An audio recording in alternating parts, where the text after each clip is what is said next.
Welcome back to today's podcast, folks. We're diving into a fascinating topic in the medical world, Correas Cascade. Ever heard of it? If not, you're in for a ride. This is the step-by-step progression from chronic gastritis all the way to gastric cancer. It's primarily kicked off by a sneaky culprit, Helicobacter pylori. But hold on, it's not just about the bug. This cascade also ropes in genetic and environmental factors. Shout out to Dr. Peleo Correa for proposing this groundbreaking model. Let's break it all down, stage by stage, and get into the molecular nitty-gritty. Stage 1, chronic gastritis. All right, let's start at the very beginning. Chronic gastritis. Picture this, inflammation of the stomach lining caused by none other than H. pylori. What's happening at the molecular level? Well, we've got the activation of nuclear factor kappa Greek letter beta and cytokines like interleukin-1 Greek letter beta, tumor necrotic factor Greek letter alpha, and interleukin-8.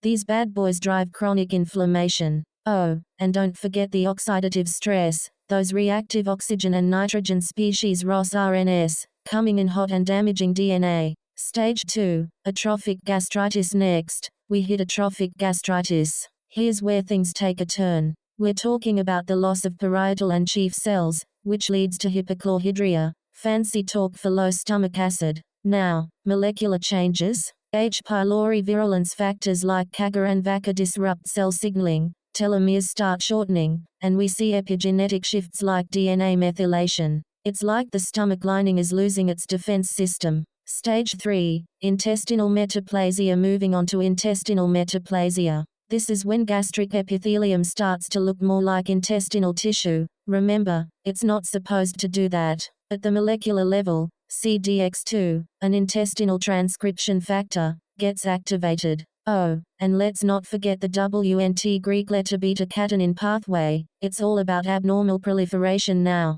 Stage 4, dysplasia. Next up, dysplasia. This is where things start to look really sketchy. Low-grade to high-grade dysplasia involves cellular atypia and loss of polarity. On the molecular side, we see TP53 mutations popping up, microsatellite instability, and chromosomal instability. It's like the cells are losing their identity and control. Stage 5, gastric adenocarcinoma. Finally, we arrive at gastric adenocarcinoma. This is full-blown invasive cancer and comes in two flavors, intestinal and diffuse types. Molecular changes. For the intestinal type, we're talking E-cadherin, CDH1, mutations and HER2 amplification. For the diffuse type, it's often about losing E-cadherin, sometimes due to CDH1 germline mutations. Add in alterations in the PI3K/AKT mTOR, MET, and EGFR pathways, and we've got a molecular storm brewing. And there you have it,